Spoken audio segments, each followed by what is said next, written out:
آج ہم بات کریں گے قوم سمود کی۔ سمود حضرت نوح علیہ السلام کے ایک پوتے کا نام تھا۔ سمود کا خاندان حجاز اور تبوک کے درمیان ہجر نامی مقام پر آباد ہو گیا تھا، جسے مدائن ساحلہ بھی کہا جاتا ہے۔ قوم سمود تبوک اور حجاز کے درمیان واقع ہجر نامی بستی میں رہتی تھی۔ یہ لوگ جسمانی لحاظ سے بہت طاقتور تھے، مضبوط عمارتیں بناتے تھے، پہاڑوں کو تراش تراش کر ان میں گھر بناتے تھے اور ان پر عمدہ نقش و نگار بھی بناتے تھے۔ اللہ تعالیٰ نے جسمانی طاقت کے ساتھ ساتھ انہیں سرسبز زمین بھی دی تھی۔ پیداوار خوب ہوتی تھی، پھلدار اور سایہ دار درخت ہی درخت ہر طرف نظر آتے تھے۔ جانور کثرت سے دودھ دیتے تھے، کھانا پینا بے حساب تھا۔ انہوں نے کبھی بھوک کا نام تک نہیں سنا تھا۔ طاقتور اتنے تھے کہ پہاڑوں کو تراش کر رہنے کے لیے مکان بناتے تھے۔ پھر یہ قبیلہ اس قدر طاقتور ہو گیا کہ دوسرے لوگ ان سے ڈرنے لگے، قبائل ان سے خوف کھانے لگے۔ اللہ تعالیٰ نے انہیں ہر طرح کی نعمتیں عطا کی تھیں، لیکن انہوں نے کیا کیا؟ اللہ تعالیٰ کی دی ہوئی نعمتوں کو بتوں کی عطا کردہ نعمتیں خیال کرنے لگے، یعنی شرک میں مبتلا ہو گئے، دنیا میں کھو گئے۔ اللہ تعالیٰ کی حرام کردہ چیزوں کو حلال سمجھنے لگے، اپنا وقت کھیل تماشوں اور ناچ گانوں میں بسر کرنے لگے۔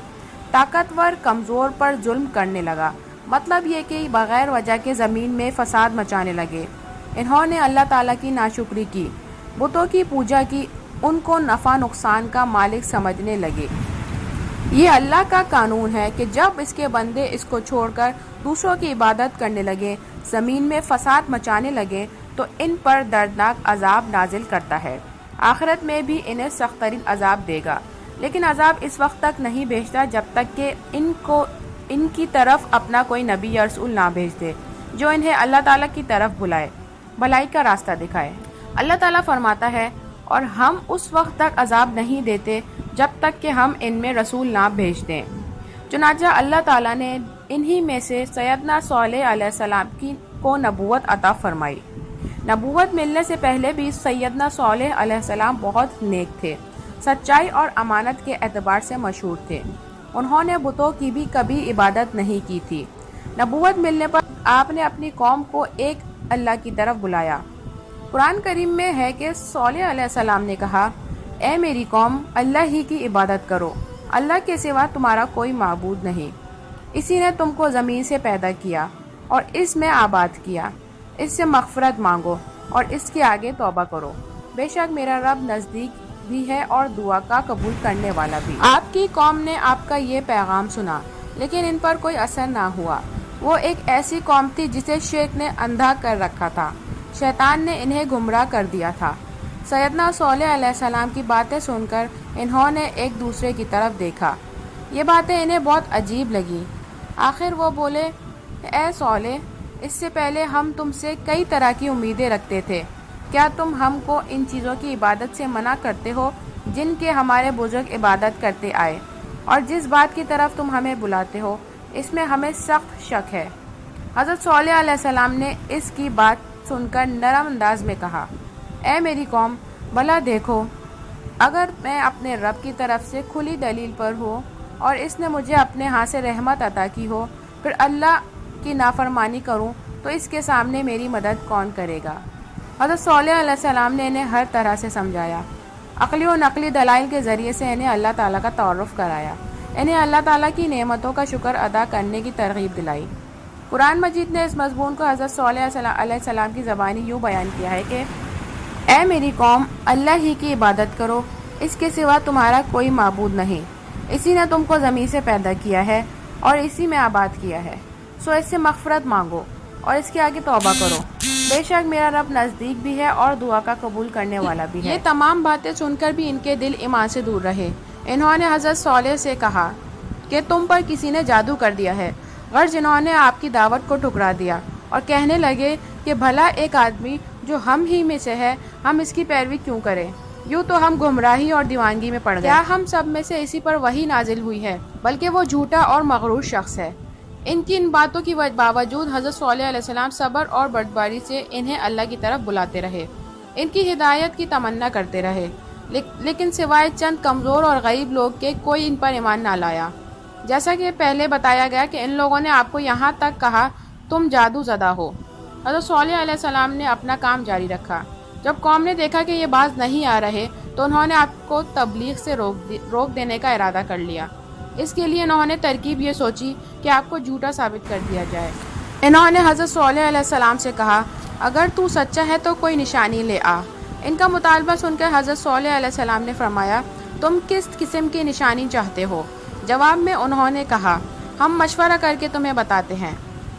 اب ان کافروں نے مشورہ کیا۔ انہوں نے طے کیا کہ ان سے ایسا مطالبہ کیا جائے جس کو وہ پورا نہ کر سکیں۔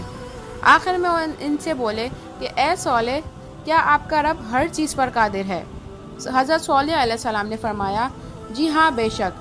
ان کے سردار نے کہا، اچھا تو پھر اپنے رب سے کہو اس سامنے والی چٹان سے اونٹنی برآمد ہو جائے تو ہم آپ پر ایمان لے آئیں گے۔ حضرت صالح علیہ السلام نے ان کا مطالبہ سن کر فرمایا، ٹھیک ہے، اگر ایسا ہو گیا تو تم اللہ پر ایمان لے آؤ گے۔ جواب میں وہ بولے، ہاں بالکل، ہم وعدہ کرتے ہیں۔ یہ بات طے ہو جانے کے بعد حضرت صالح علیہ السلام نے پہلے وہاں نماز ادا کی، پھر اللہ سے دعا کی کہ ان کے مطالبے کو پورا کر دے۔ اللہ تعالیٰ نے اسی وقت چٹان کو حکم دیا۔ چٹان حرکت کرنے لگی اور پھٹ گئی۔ قوم سمود کے سردار اس کی طرف برابر دیکھ رہے تھے۔ اس کو پھٹتے دیکھ کر خوفزدہ ہو گئے، اور جب انہوں نے چٹان میں سے اونٹنی کو نکلتے دیکھا تو ان کی حیرت کا کوئی ٹھکانہ نہ رہا۔ اونٹنی آہستہ آہستہ باہر نکل آئی۔ وہ بالکل ویسی تھی جس قسم کی اونٹنی کا مطالبہ انہوں نے کیا تھا۔ اونٹنی ان کے سامنے آ کھڑی ہوئی۔ اللہ تعالیٰ کی اس عظیم و شان قدرت کو دیکھتے ہی ان میں سے کچھ سجدے میں گر گئے اور اللہ تعالیٰ پر ایمان لے آئے، لیکن اکثر گمراہی میں پڑے رہے۔ حضرت صالح علیہ السلام نے فرمایا، یہ اونٹنی اللہ کی نشانیوں میں سے ایک نشانی ہے۔ اگر تم نے اس کے ساتھ برا سلوک کیا، کوئی غلط حرکت کی، تو اللہ کا عذاب تمہیں آ پکڑے گا۔ حضرت صالح علیہ السلام کے اس خطاب کو سورہ اعراف میں یوں بیان کیا گیا ہے کہ تمہارے پاس تمہارے رب کی طرف سے نشانی آ چکی ہے۔ یہ اللہ کی اونٹنی تمہارے لیے نشانی ہے۔ اس کو اللہ کی زمین میں پھرنے دو، چرنے دو، اسے بری نیت سے مت پکڑنا، اور اگر تم نے ایسا کیا تو تمہیں دردناک عذاب پہنچے گا۔ اب غور طلب بات یہ ہے کہ وہ اونٹنی عام اونٹنیوں کی طرح تو نہیں تھی، وہ ان لوگوں کے سامنے چٹان سے نکلی تھی۔ اللہ تعالیٰ نے اس کی نسبت اپنی طرف کر کے اسے عزت بخشی تھی۔ اللہ تعالیٰ اس بارے میں ایک دوسری جگہ فرماتے ہیں کہ یہ اللہ کی اونٹنی تمہارے لیے ایک نشانی ہے، لہٰذا اسے چھوڑ دو کہ اللہ کی زمین میں جہاں چاہے کھائے۔ کیا ہوا، اونٹنی ایک دن میں سارا پانی پی جاتی تھی، دوسرے دن کا پانی قوم سمود لیتی تھی۔ حضرت صالح علیہ السلام نے ان سے فرمایا، اس اونٹنی کے پینے کا ایک دن ہے اور دوسرا دن تمہارے پینے کا ہے۔ چنانچہ اونٹنی اپنی باری پر پانی پیتی اور سارا پانی پی جاتی تھی، اور دوسرے دن وہ کنویں کے قریب بھی نہ جاتی۔ دوسرے دن وہ لوگ پانی پی لیتے تھے۔ جس دن وہ پانی پیتی اس دن ان کے لیے اتنا دودھ دیتی کہ پانی کی جگہ دودھ ان سب کو کافی ہو جاتا۔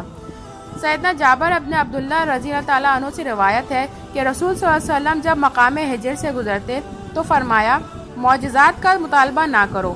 صالح علیہ السلام کی قوم نے مطالبہ کیا تھا تو وہ اونٹنی کی صورت میں ظاہر ہو گیا۔ وہ اس راستے سے پانی پینے آتی تھی اور اس راستے سے واپس جاتی تھی۔ ایک دن وہ پانی پیتی اور وہ اس کا دودھ پیتے تھے۔ حضرت صالح علیہ السلام نے فرمایا، اور تم اسے بری نیت سے ہاتھ بھی نہ لگانا، ورنہ دردناک عذاب تمہیں پکڑ لے گا۔ چند دن گزرنے پر اونٹنی نے بچے کو جنم دیا۔ اب چھوٹا سا اونٹ اپنی ماں کے ساتھ چرنے پھرنے لگا۔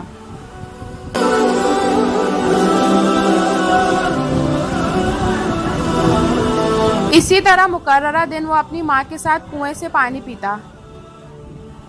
اس طرح کافی مدت گزر گئی۔ ایک دن ایک کافر سردار نے کہا کہ آخر کب تک ایسا چلتا رہے گا؟ ایک دن ہم پانی پیتے ہیں، دوسرے دن یہ اونٹنی، گویا ہم اس کی وجہ سے ایک دن پانی سے محروم رہتے ہیں۔ کیا تمہیں یہ صورتحال پسند ہے؟ تمام سردار یک زبان ہو کر بولے، ہم میں سے کسی کو یہ بھی صورت پسند نہیں، لیکن اس کا کیا حل ہے؟ ایک بولا، ان میں سے ایک سردار کا نام قدار بن سالف تھا۔ اس نے اپنی تجویز پیش کی کہ ہم اپنی اونٹنی کو کھیتی اور پانی سے دور کر دیتے ہیں۔ ہم اونٹنی کو کھیتی اور پانی سے دور کر دیتے ہیں۔ تو وہ بولے، یہ کیسے ہوگا بھلا؟ قدار نے ایک دوسری تجویز پیش کی اور کہا، تب پھر اس کا حل یہ ہے کہ ہم اسے مار دیتے ہیں۔ یہ سردار بڑا ظالم، دلیر اور بخت انسان تھا۔ قوم سمود کے ہاں اس کا بڑا مقام و مرتبہ تھا۔ اس کی بات مانی اور تسلیم کی جاتی تھی۔ اس کے بارے میں صحیح بخاری میں روایت ہے کہ سیدنا عبداللہ بن زمر رضی اللہ تعالیٰ عنہ بیان کرتے ہیں کہ رسول صلی اللہ علیہ وسلم نے خطبے کے دوران اونٹنی کا اور اسے قتل کرنے والے کا ذکر فرمایا۔ اسے قتل کرنے کے لیے ایک دلیل سردار اٹھا جس کی بات مانی جاتی تھی، جیسے قریش میں ابو زمعہ ہے۔ کردار کی یہ تجویز سن کر چند سردار ڈرے۔ انہوں نے کہا کہ کہیں صالح کی بات سچ ثابت نہ ہو جائے اور ہم پر عذاب نہ آ جائے۔ کردار نے انکار میں سر ہلایا اور کہا کہ صالح نعوذ باللہ جھوٹا ہے، اسے ڈر ہے کہ اس کے پیروکار کہیں باپ دادا کے دین کی طرف نہ پلٹ جائیں۔ دوسری بات یہ کہ اگر عذاب آیا تو ہمارے ساتھ صالح اور اس کے پیروکار پر بھی تو آئے گا۔ آخرکار انہوں نے اونٹنی کو قتل کرنے کا پروگرام بنا لیا۔ سیدنا عمار بن یاسر رضی اللہ تعالیٰ عنہ سے روایت ہے کہ رسول صلی اللہ علیہ وسلم نے سیدنا علی رضی اللہ تعالیٰ عنہ سے فرمایا، کیا میں تجھے نہ بتاؤں کہ سب سے زیادہ بدبخت کون ہے؟ انہوں نے عرض کیا، جی ہاں بتائیے۔ نبی کریم صلی اللہ علیہ وآلہ وسلم نے فرمایا، دو شخص ہیں، ایک تو سمود کا وہ سرخ فام آدمی جس نے اونٹنی کو قتل کیا تھا، اور ایک وہ جو تجھے اس جگہ پر ضرب لگائے گا جس سے یہ داڑھی تر ہو جائے گی۔ اس کے بعد انہوں نے طے کیا کہ وہ اونٹنی کی ٹانگیں کاٹ دی جائیں تاکہ کنویں تک نہ پہنچ سکے اور اس کا پانی صرف انہی کے کام آئے اور انہیں پانی کی باری کا انتظار نہ کرنا پڑے۔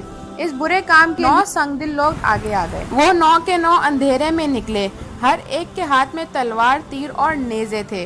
وہ اونٹنی کو تلاش کرنے لگے، آخر انہوں نے اسے آتے دیکھ لیا۔ وہ کنویں کی طرف سے واپس آ رہی تھی۔ خدار نے آگے بڑھ کر حملہ کرنے میں پہل کی۔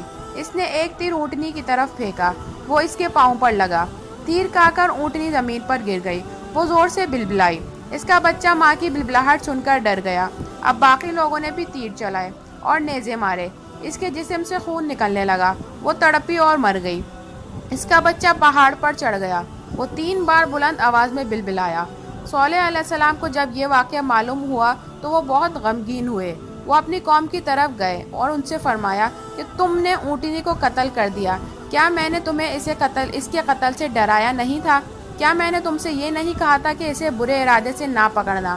اب تم نے خود کو ہلاکت میں ڈال لیا ہے، تم اللہ کے عذاب کے مستحق بن گئے ہو۔ چنانچہ حضرت صالح علیہ السلام نے انہیں حکم الہی سے 3 دن تک عذاب کے آنے کا وعدہ فرمایا اور کہا کہ اب تم 3 دن تک اپنے گھروں میں فائدہ اٹھاؤ، یہ وعدہ جھوٹا نہیں ہے۔ اب بھی انہوں نے سیدنا صالح علیہ السلام کو جھوٹا خیال کیا اور اونٹنی کے ساتھ ساتھ انہیں بھی قتل کر دینے کا ارادہ کر لیا۔ انہوں نے قسمیں کھائیں کہ وہ ان کے گھر پر حملہ کریں گے، انہیں اور ان کے گھر والوں کو قتل کر دیں گے۔ جو سرپرست ان کا خون کا مطالبہ کریں گے، ان سے قسمیں کھا کر کہیں گے کہ انہوں نے قتل نہیں کیا اور نہ وہ قتل کے وقت موجود تھے۔ قرآن مجید میں اللہ تعالیٰ فرماتا ہے کہ انہوں نے کہا، عہد کرو کہ ہم رات کو اس صالح پر اور اس کے گھر والوں پر شب خون ماریں گے، پھر اس کے وارث سے کہہ دیں گے کہ ہم صالح علیہ السلام کے گھر والوں کی ہلاکت کے موقع پر گئے ہی نہیں تھے اور ہم بالکل سچے ہیں۔ جن افراد نے حضرت صالح علیہ السلام کو شہید کرنے کی سازش کی تھی، اللہ تعالیٰ نے ان پر ان کے ساتھیوں پر پہلے ہی عذاب نازل فرما دیا تھا اور ان پر پتھر برسا کر کچل ڈالا اور تباہ کر دیا۔ جب مہلت کا پہلا دن یعنی جمعرات کا دن آیا تو ان کے چہرے زرد ہو گئے تھے، جیسے صالح علیہ السلام نے فرمایا تھا۔ شام ہوئی تو انہوں نے کہا، مہلت کا ایک دن گزر گیا۔ جب دوسرے دن یعنی جمعۃ المبارک کی صبح ہوئی تو ان کے چہرے سرخ ہو گئے۔ شام ہوئی تو انہوں نے کہا، مہلت کے 2 دن گزر گئے۔ جب مہلت کا تیسرا دن آیا یعنی ہفتے کی صبح ہوئی تو ان کے چہرے سیاہ ہو گئے۔ شام ہوئی تو انہوں نے کہا، مہلت تو ختم ہو گئی۔ جب اتوار کی صبح ہوئی تو انہوں نے خوشبو لگائی اور تیار ہو کر بیٹھ گئے اور انتظار کرنے لگے کہ دیکھیں کون سا عذاب آتا ہے۔ انہیں معلوم نہیں تھا کہ ان کے ساتھ کیا سلوک ہونے والا ہے۔ جب سورج طلوع ہوا تو آسمان سے ایک شدید آواز آئی اور ساتھ ہی نیچے سے زلزلہ آ گیا، جس سے ان کی روحیں پرواز کر گئیں اور وہ اپنے گھروں میں اس طرح گھٹنوں کے بل مردہ پڑے ہوئے رہ گئے جس طرح پرندے مرنے کے بعد زمین پر مٹی کے ساتھ پڑا ہوتا ہے۔ قرآن مجید میں اللہ تعالیٰ نے قوم سمود کی تباہی کا نقشہ یوں کھینچا، اور سمود کے قصے میں بھی عبرت ہے۔ جب ان سے کہا گیا کہ تم کچھ دن تک فائدہ اٹھا لو، لیکن انہوں نے اپنے رب کے حکم سے سرکشی کی، جس پر انہیں ان کے دیکھتے دیکھتے تیز و تند کڑاکے نے ہلاک کر دیا۔ بس نہ تو وہ کھڑے ہو سکے اور نہ ہی بدلہ لے سکے۔ اللہ تعالیٰ نے ان کو اس طرح ملیامیٹ کر دیا گویا کہ کبھی وہ ان گھروں میں بسے ہی نہ تھے۔ اس طرح قوم سمود اپنے غرور اور تکبر اور حق کو تسلیم نہ کرنے کی وجہ سے تباہ و برباد کر دی۔ ناظرین، جو افراد اور قومیں طاقت دینے والے کی شکر گزار ہوں وہ تاریخ میں نیک نام ٹھہری، اور جنہوں نے ناشکری کی بربادی اور ہلاکت نے انہیں اپنی لپیٹ میں لے لیا۔ قرآن مجید ان کے مٹ جانے کی خبر ہمیں دیتا ہے تاکہ ہم ان سرکشوں، نافرمانوں اور ناشکروں جیسے نہ ہو جائیں، نعمت ملنے پر اس ذات پاک کا شکر ادا کریں۔ امید ہے آپ کو ویڈیو ضرور پسند آئی ہوگی۔ ویڈیو پسند آئے تو اس کو لائک اور سبسکرائب ضرور کیجیے گا۔